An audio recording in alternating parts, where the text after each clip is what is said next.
Assalamualaikum warahmatullahi wabarakatuh. Perkenalkan, nama saya Rika Azizah, mahasiswa Universitas Juanda semester 3 Prodi Ilmu Hukum dengan NIM E2010771. Merupakan mahasiswa pertukaran pelajar program MBKM antara Universitas Juanda dengan Universitas Surya Kencana.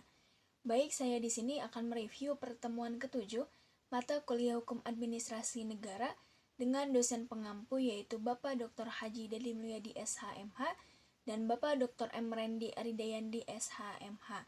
Pada pertemuan ketujuh membahas tentang penyelenggaraan pemerintahan welfare state. Konsep penyelenggaraan pemerintahan welfare state menurut Miriam Budiarjo. Welfare state atau social service state yaitu negara yang pemerintahannya bertanggung jawab penuh untuk memenuhi berbagai kebutuhan dasar sosial dan ekonomi dari setiap warga negara agar mencapai suatu standar hidup yang minimal.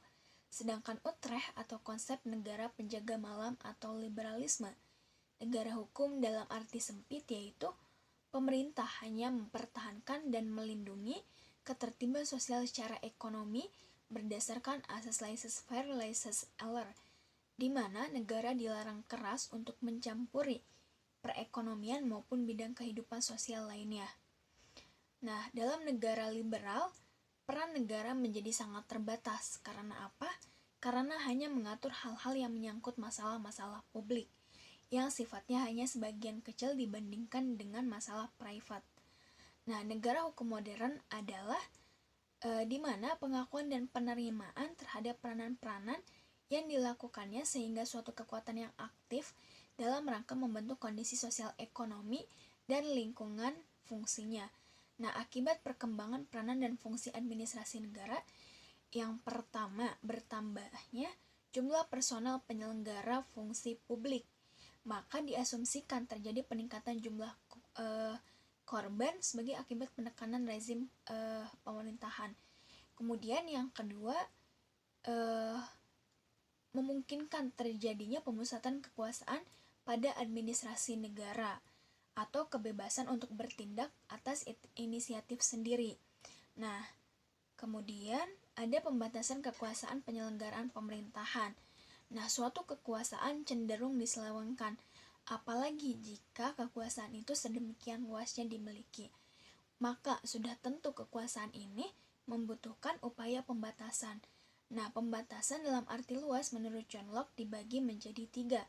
Yang pertama, kekuasaan legislatif, yang kedua kekuasaan eksekutif, dan yang ketiga kekuasaan federatif, di mana kekuasaan ini tidak termasuk ke dalam kekuasaan kedua yang telah disebutkan tadi.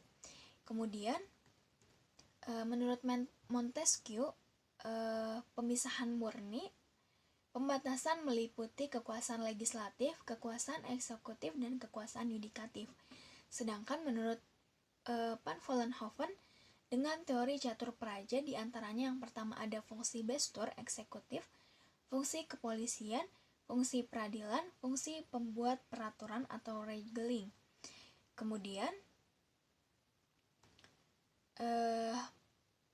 menurut Keynes Leroy, asas pemerintahan yang baik meliputi yang pertama asas kepastian hukum, asas keseimbangan, asas kesamaan dalam mengambil keputusan, asas bertindak cermat, motivasi untuk setiap keputusan, tidak mencampur adukan kewenangan, permainan yang layak, keadilan untuk kewajaran, menanggapi pengharapan yang wajar, meniadakan akibat-akibat suatu keputusan yang batal, asas perlindungan atas pandangan hidup pribadi, asas kebijaksanaan, asas penyelenggaraan kepentingan umum.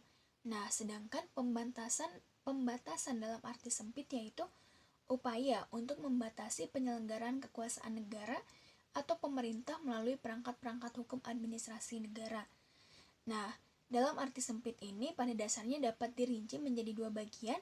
Yang pertama, tindakan secara intern, yang kedua secara ekstern. Intern merupakan pembatasan kekuasaan yang dilakukan melalui sistem pengawasan terhadap pelaksanaan tugas dan fungsi administrasi negara. Kemudian teknis pengawasan internal melalui membandingkan apa yang dijalankan, dilaksanakan atau diselenggarakan dengan apa yang dikehendaki, direncanakan, dan apa yang diperintahkan. Nah, sistem pengawasan kontrol dapat dilaksanakan sebelum dan selama administrasi negara bertindak untuk merealisasikan tugas dan fungsi-fungsinya, atau preventif, maupun juga setelah tugas dan fungsi-fungsi selesai dilaksanakan, atau represif. Nah, ruang lingkup dan sifat pengawasan dapat bersifat yang pertama politik, yang kedua yuridis, yang ketiga ekonomis, yang keempat susila dan moralitas. Kemudian ada pengawas internal, adalah Inspektorat Jenderal atau Irjen. Kemudian pengawas secara ekstern adalah Badan Pemeriksa Keuangan atau BPK. Baik, sekian dari saya. Mohon maaf apabila ada kesalahan. Wassalamualaikum warahmatullahi wabarakatuh.